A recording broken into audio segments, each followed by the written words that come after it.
Alright guys, so today's tutoring is going to be on GI and some disorders that we're going to go over. So before I go into the disorders and we talk about the ones that we need to know about for MedSearch, I want to remind you guys to go back to your fundamentals and remember how we are going to be assessing our patient in regards to the GI. So always refer back to your fundies, textbooks, notes, and everything. When we are going to assess a patient for their abdomen, GI, all of those things, remember that we are going to inspect first. So we're going to look at the patient's abdomen.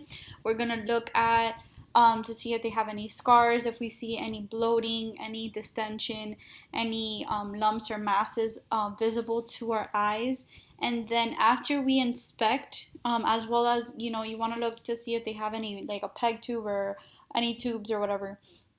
But after you inspect the patient, you're going to auscultate. So usually that's not how you do it in the other parts of the body for the systems. Usually we palpate, then percuss, and we will auscultate at the end. When we are talking and discussing about abdomen, it's actually a little bit different. So we're going to auscultate right after we inspect. I want to just explain to you guys that the reason for this is because we want to make sure that we could assess the bowel sounds and we could assess the abdomen before we move any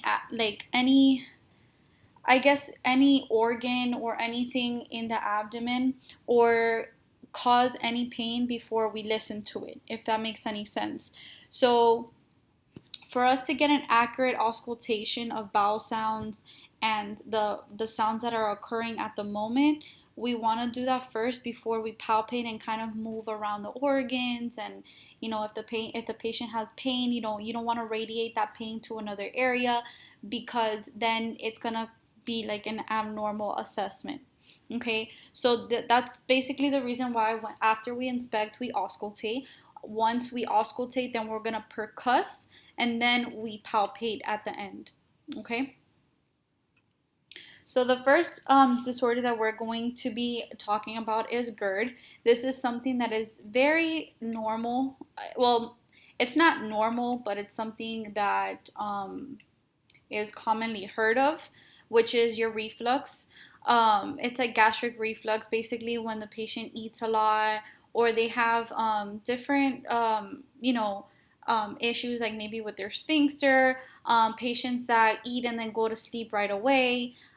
This is basically the food traveling up the esophagus once it landed in the stomach, and it causes like painful, it some people think that they have chest pain, and it's not necessarily chest pain. It's just like the acid from the stomach traveling up the esophagus, and obviously it's gonna hurt because your esophagus doesn't necessarily have the cells to be exposed to that acid from the stomach. Okay, so GERD is basically that. It's just an abnormal reflux of whatever you eat, and it goes up the esophagus. Okay, so usually it is caused by, like I said, if patients eat and then they go to sleep right away. If they have a hiatal hernia, that's usually next to the sphincter of the stomach. So if we go back, right where the stomach is, there's going to be a sphincter right there. It's called the esophageal sphincter, which basically opens and closes, and it's supposed to act in a way that when you eat, the food travels down and opens and it goes in the stomach, but it closes so it doesn't go up. Okay, so usually the hiatal hernia will be like around right next to the stomach and the esophagus, causing pressure and then not allowing the sphincter to work properly, meaning that it will basically like be open or not close fully, and then gastric content, stomach content will travel up the esophagus. Foods and medications could cause this as well, like spicy foods, medications like NSAIDs and things and so on. Also, lying flat, the same thing, right after you eat. Obesity could be one of the risk factors. Pregnancy also, because of like the compression on the organs. Tobacco use, usually obesity and tobacco is highly seen in like many different disorders. And then high fatty foods, high levels of estrogen, caffeine, and chocolates can also cause GERD. Okay, so usually when we're treating these patients, we kind of tend to start them off with like a better diet before we put them on medications, or it depends on like how long they've had GERD. So the signs and symptoms is basically like what I mentioned before, that the patient's gonna think that they have chest pain, but it's not really chest pain. It's and it's not. It doesn't have to do with the heart. It's just that acid traveling up in the esophagus and it's burning.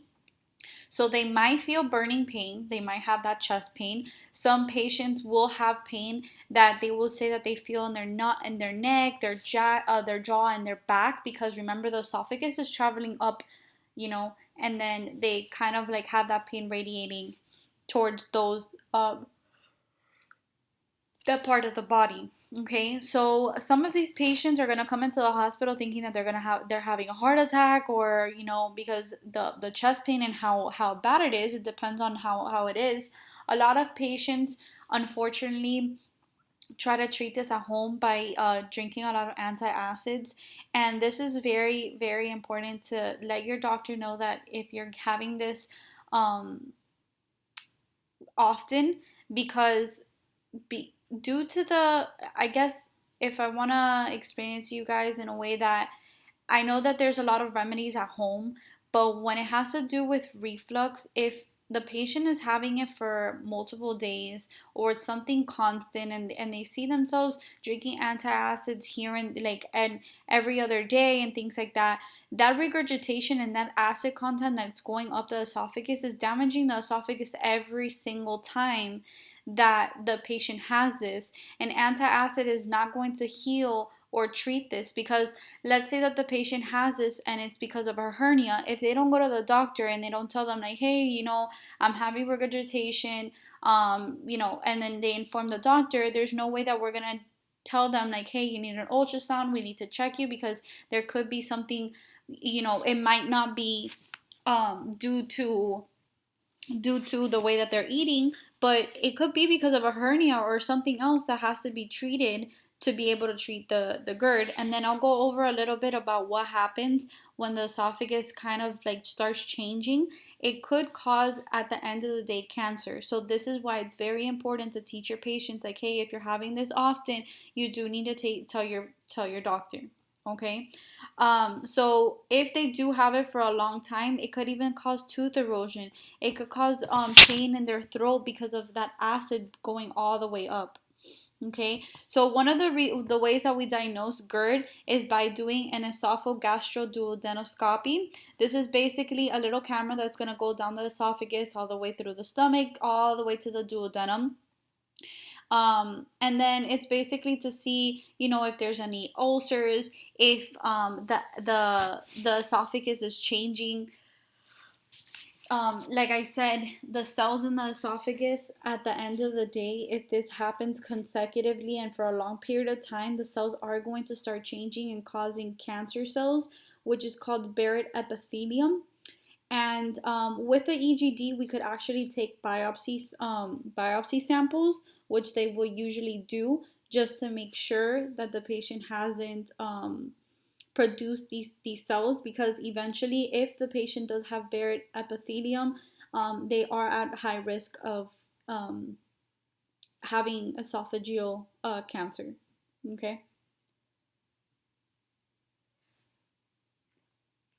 Now, the medications that we're going to be giving these patients, like I said, antacids.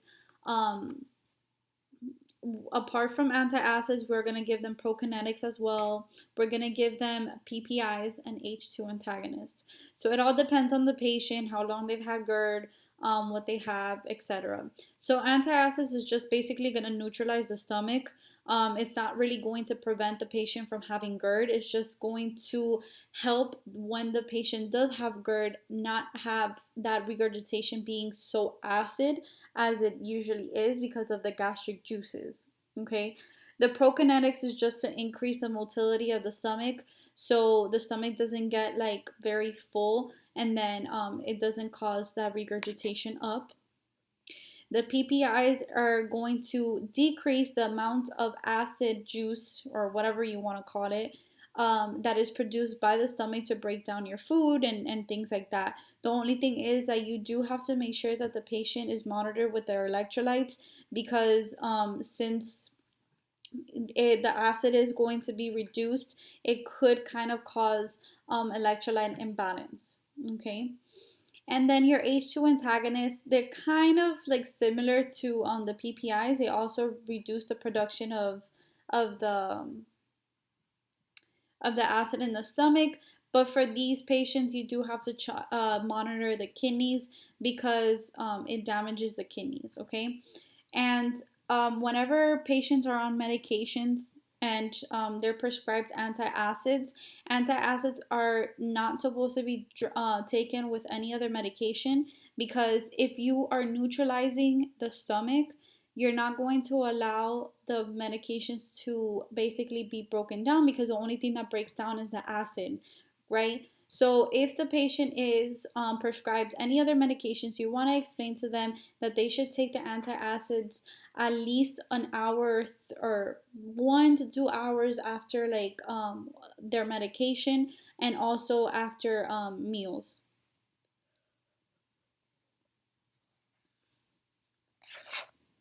So, like I said, for GERD, you also want to teach them like health promotion and tips, because you don't want to always start your patients on medications if it's not necessary. You want to try to do things that are not medication bound at the beginning to see if maybe that will help. So, if the patient is obese, you want to always promote weight loss. If they smoke, you want to, tell them like, hey, like, we should think about like you quitting smoking, or at least like lowering it, things like that. You want to teach your patient always in regards to what they have, their issue. So if the patient has GERD and they're a smoker, you're going to educate them on smoking. If you have a patient that is eating high fatty foods, you want to explain to the patient that, hey, look, you need to start eating like a lower fat diet. You don't have to stop eating, you don't have to go into a full diet, but you do have to cut off like the fatty foods. You always want to educate your patient that when they eat, they have to allow at least 3 to 4 hours for them to metabolize their food. So you cannot have these patients eat and then go to sleep. So educate them, let them know like, hey, it takes 2 to 3 hours for your food to digest in the stomach. Try to, when you're gonna eat dinner and stuff, try to do it, at least 2 hours before you go to sleep. And if they're really tired, have them sit on the couch, or have their head elevated if they really have to sit down or lay down after meals, because at least having the head of the bed or like the head elevated, it would allow the food to travel down. Okay. You also want to educate them, instead of eating large meals, which a lot of people do, especially Hispanics. You want to educate them on cutting down the plates and doing small and frequent meals. Okay, this is gonna allow the stomach to be able to digest, not get full to the max, because you know that when you do 3 large meals, you want to eat everything on the plate. Even if you feel full, you want to eat the whole entire plate, because you don't want to waste the food. So you basically fill yourself up, you fill up your stomach, and then that's gonna cause tension inside, and then obviously the sphincter is gonna like basically burst open. So small and frequent meals are very important.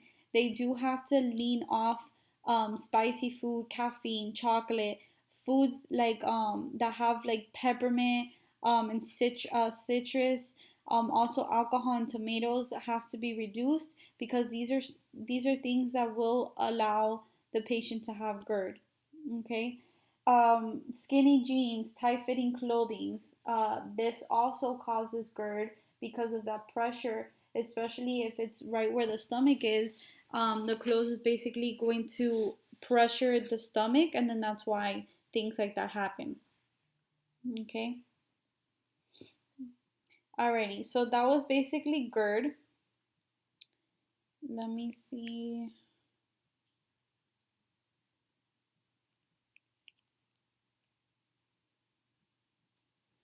All right, so the next one is inflammatory bowel disease. All right, so for inflammatory bowel disease, I want you guys to think about an umbrella, because under this we have two things. We have ulcerative colitis and we have Crohn's disease, and they're both similar but very different. Okay, ulcerative colitis involves only the mucosa and submucosa lining of the stomach, whereas Crohn's disease involves all layers of the colon. Okay, the ulcerative colitis starts exactly at the rectum. So when a person has ulcerative colitis, it's going to start from the rectum and travel up through the whole entire colon.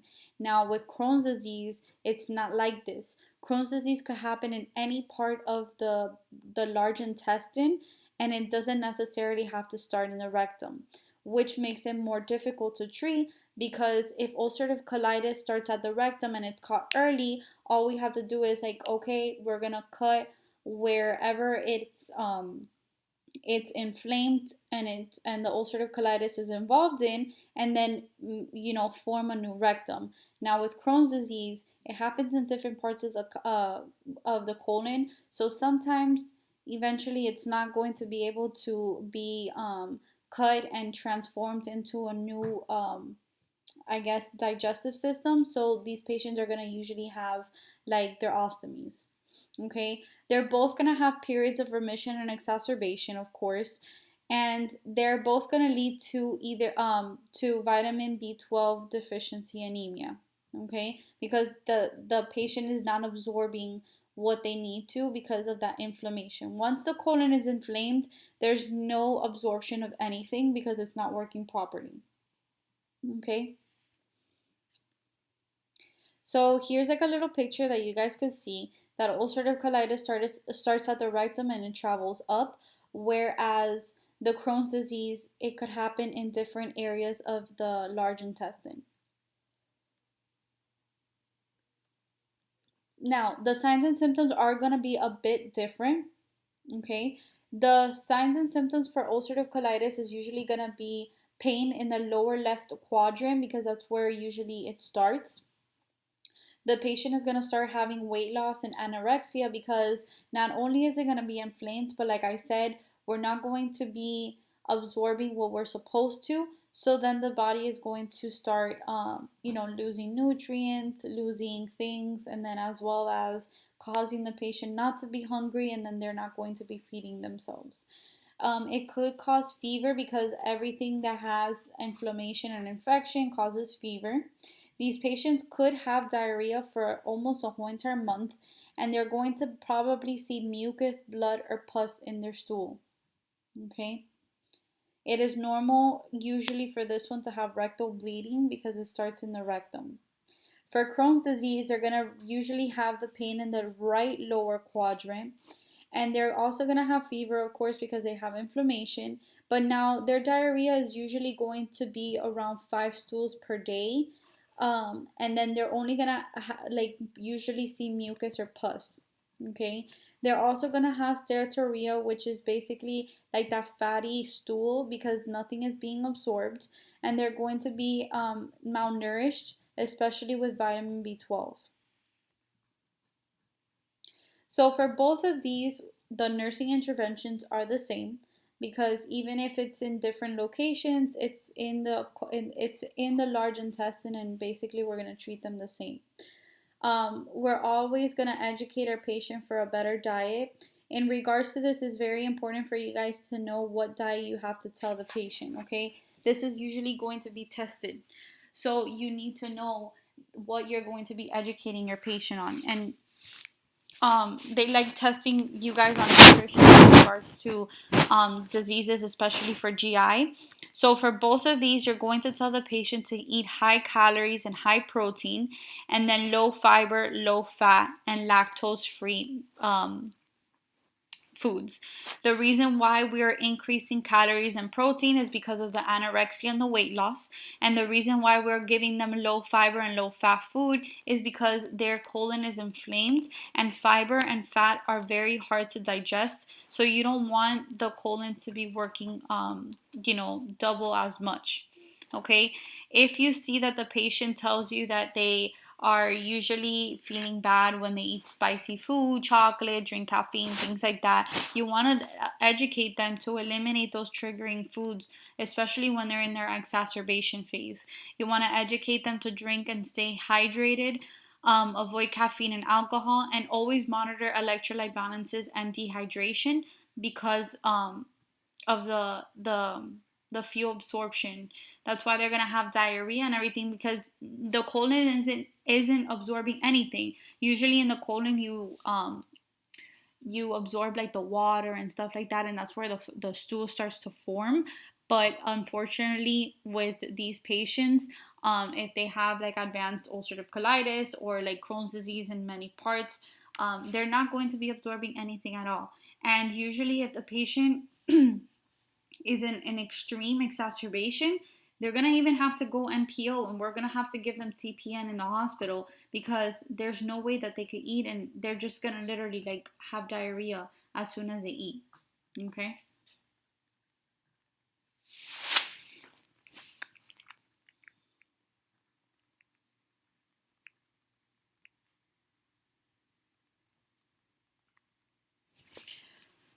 Alrighty, so the next one is diverticulitis. So a lot of people actually, even if you don't know, they have diverticuli, or I think it's diverticulus. And it's basically the colon that forms like little pouches. Now, diverticulitis is when those pouches get basically inflamed and infected, and that is why it ends in itis. Every time that you see something that ends in itis is usually inflammation and infection, fever, and things like that. So when this happens, those little pouches get like inflamed in the colon, and then it's very important to treat, because if those pouches like basically burst and they're infected, it could end up like causing like sepsis and peritonitis and things like that to the patient. So you want to try to prevent that. So the signs and symptoms are usually lower left quadrant abdominal pain, because usually if you see here, the pouches start like in the bottom of the colon. And then they might either have constipation or diarrhea, it all depends, but they are going to have fever, because remember, inflammation and infection causes fever, because that's the body trying to kind of like go back to homeostasis. And they might have rectal bleeding, might. Okay, so basically for this one, you just have to teach your patient in regards to nutrition and what to do when they have this. So they are going to be prescribed antibiotics, and if they're in a lot of pain, they might even give them pain medications. You want to start the patient on unclear fluids until they get better, because you want to kind of have the colon rest, especially because it's inflamed and infected and things like that. So at the beginning, we're going to tell them like have clear liquid diets, and then we're going to start increasing the fiber little by little, but not so quickly. Okay. Something that you do need to know for your exam is what you have to tell these patients to avoid. These are simple quiz questions that they usually ask, especially for diverticulitis. So they have to avoid seeds, nuts, and popcorn, because if those things get trapped in those little I guess sacs, it could cause even more infection. Okay, and like always, avoid smoking and alcohol. Okay. Alrighty, so PUD, peptic ulcer disease. This is something that is very common in the elderly when they're taking a lot of NSAIDs. Give me a second, guys. Sorry. All right. So peptic ulcer disease is either be caused by one, H. pylori, which is like the number one cause of PUD, but it could also be caused by excess NSAID use. A lot of elderlies have peptic ulcer disease because they start popping Advils and things like that because they're in pain and they don't realize that it's bad for them. So for your exam, you do need to know how to differentiate a gastric ulcer with duodenal ulcer. Gastric ulcers are going to be basically in the stomach. Duodenal is basically once the stomach is like finishing up, it's like the first part of like the first intestine, like the small intestine. So just by having the patient tell you signs and symptoms, you'll kind of know where the ulcer is. So if the patient tells you that they have left upper quadrant pain and burning, usually you know it's the stomach because that's where the stomach is located, whereas the duodenum is mostly on the right side in the upper quadrant. Okay? Now, for the gastric ulcer, the pain is going to occur 30 to 60 minutes after eating because that's where the food is digesting and that's how long it takes for the food to travel down in the stomach and things like that. And then for the duodenum, sorry, hold on. Oh my God, I'm so sorry. So many people are interrupting me.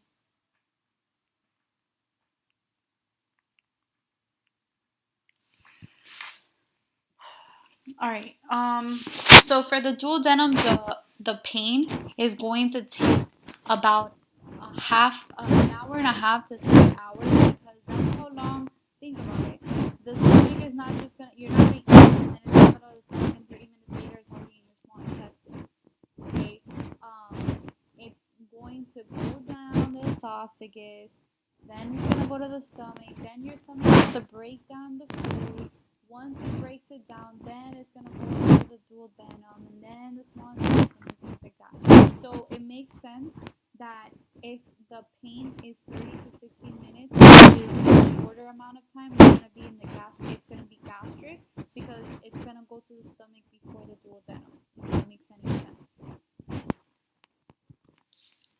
Now, for diagnosis, we either have to do a stool and test, a CBC, upper endoscopy. It's basically just to see if it's because of NSAIDs or because of H. pylori. So the complications that could occur though is GI bleeding, also obviously anesthetic ulcers, dehydration, pernicious anemia, and dumping syndrome. Okay, the most common ones are pernicious anemia and then the GI bleeding. Okay. For the medications, this slide is very, very, very important, and I highly think that you guys will get a question on this, at least either in your quiz or in your final exam when you guys take this class or whatever, this test. So, your medications. We're either going to give them an H2 receptor antagonist, we're going to give them a PPI, antacids, antibiotics, or multiple protectants. Usually, when a patient has peptic ulcer disease, they're going to have one PPI and 2 antibiotics. So if you guys get a question on your exam and it tells you which of these orders is correct for a patient that has a peptic ulcer disease, you make sure that the one that you choose is the one that has 2 antibiotics and 1 PPI. Okay. Now, apart from that, they obviously could give them antacids, the H2 antagonist, and then we'll also probably give them mucosal protectants, which the most common one is sucralfate. I always remember as SU for sugar, because what this does is that it coats the stomach inside, so it like sugar coats it, and it prevents the ulcers from getting more damaged because of the acid. Okay. So I like to remember that medication by thinking about sugar. All right, so the nursing interventions is basically explaining to the patients that they should have small frequent diets and eat slowly. If they have vomiting, you want to monitor the input and output and give and like replace the fluids with IV fluids, and also monitor the electrolytes, because remember that if they're consecutively vomiting, they could go into metabolic alkalosis. You want to identify any trigger points. So if you can see this is something common for every GI disease, you always want to see what is triggering the patient from having this. You always want to avoid the same thing: alcohol, caffeine, spicy food, chocolate, NSAIDs, things that are going to hurt the stomach. And then you want to monitor the vitamin B12, because like I said, it could cause pernicious anemia because of the lack of absorption with the in the stomach because of the ulcers. Okay, vitamin B12 is absorbed in the stomach, but if there's ulcers, the lining is not going to be working properly and it's not going to be absorbing, so it's going to cause vitamin B12 deficiency.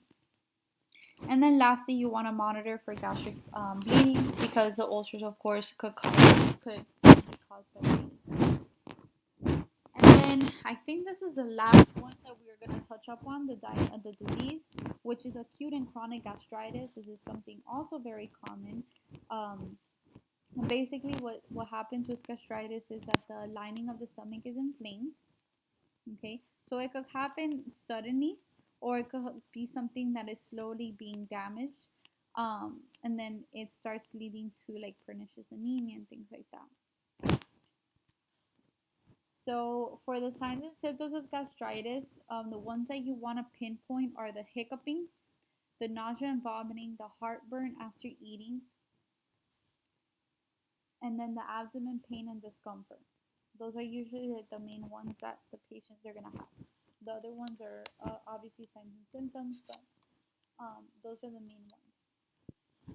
Now, going back to fundamentals, since we were talking about ulcerative colitis and inflammatory bowel disease, I was explaining to you guys that if there is, basically, if the patient, has Crohn's disease and they're unable to form a colon because there's too much parts of the colon that's affected, they're going to end up either with the ostomy for life, or they might be going into surgery to get the that certain area cut out, and you want to make sure that the bowel rests.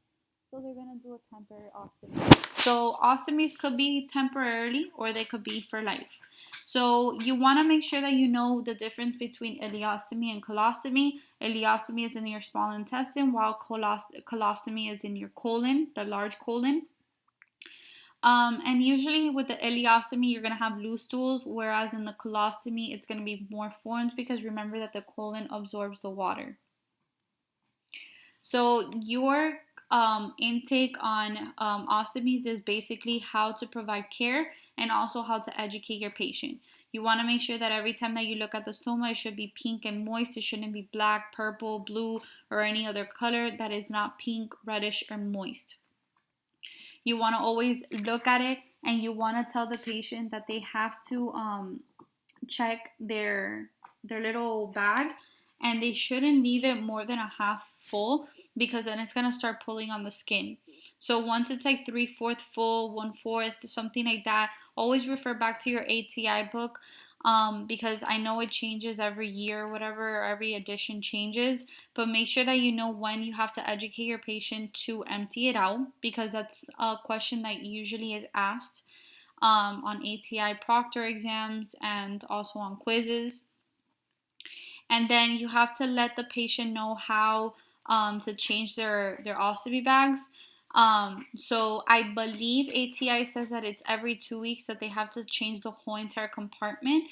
And this is basically to take care of the skin that the ostomy is, attached, because if you're changing it every week, you're going to be damaging the skin.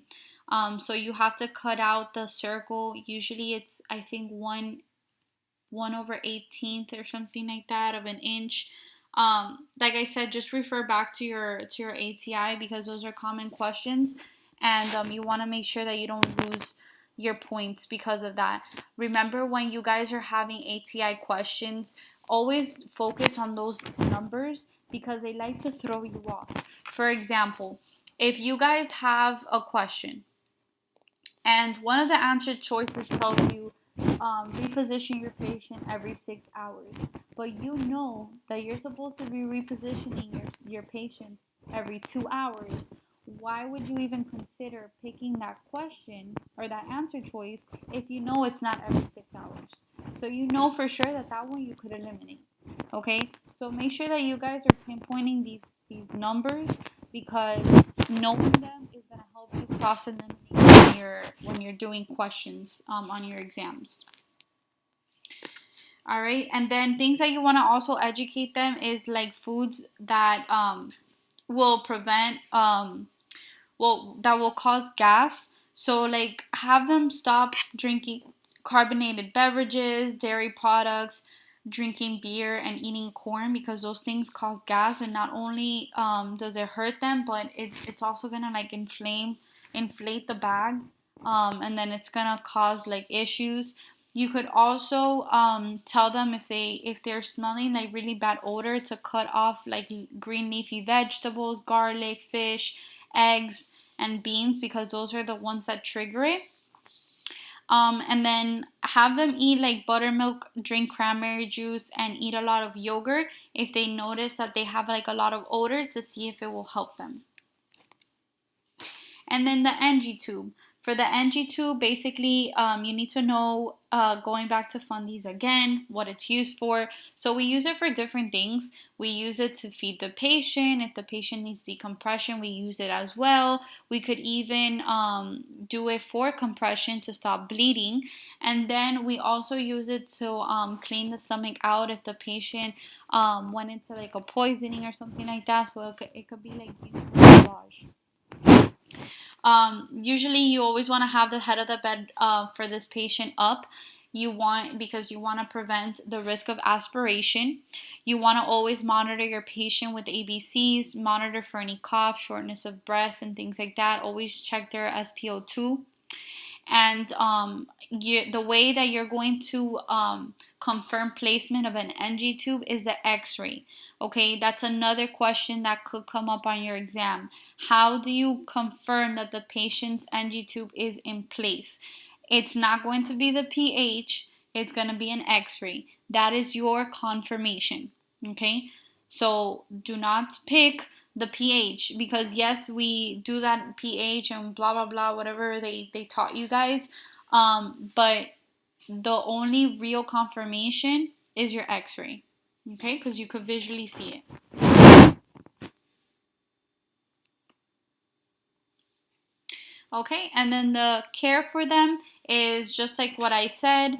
You want to check the input and output, give them oral care, have the head of the bed up.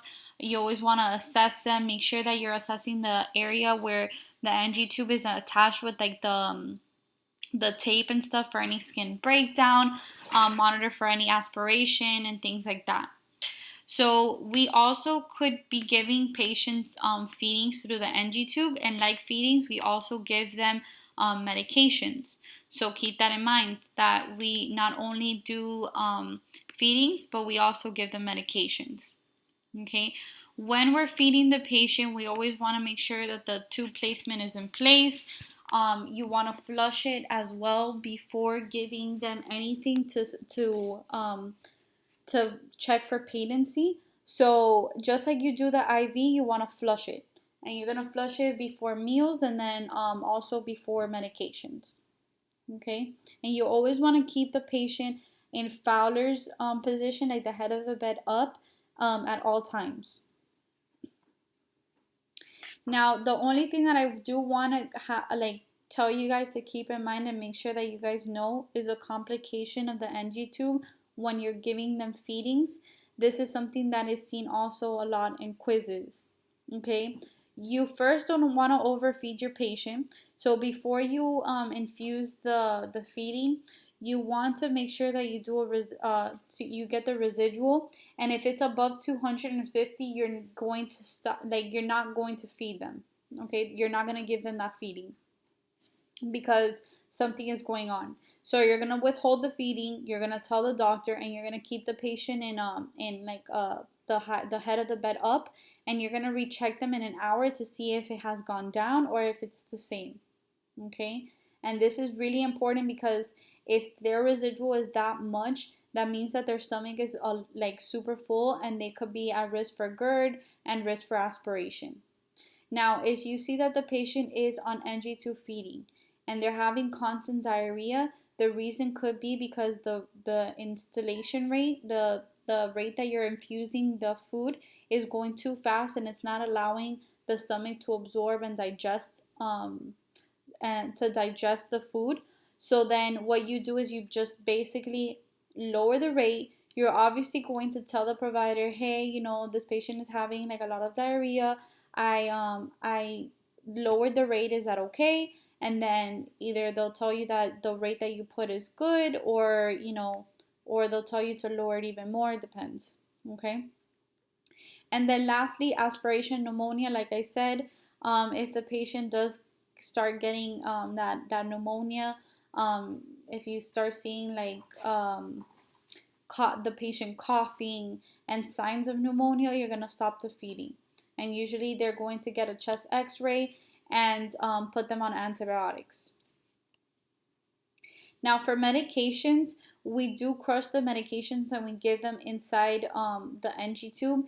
Now, I don't want you guys to get confused. When you guys are taking the test, make sure that you guys read the test questions.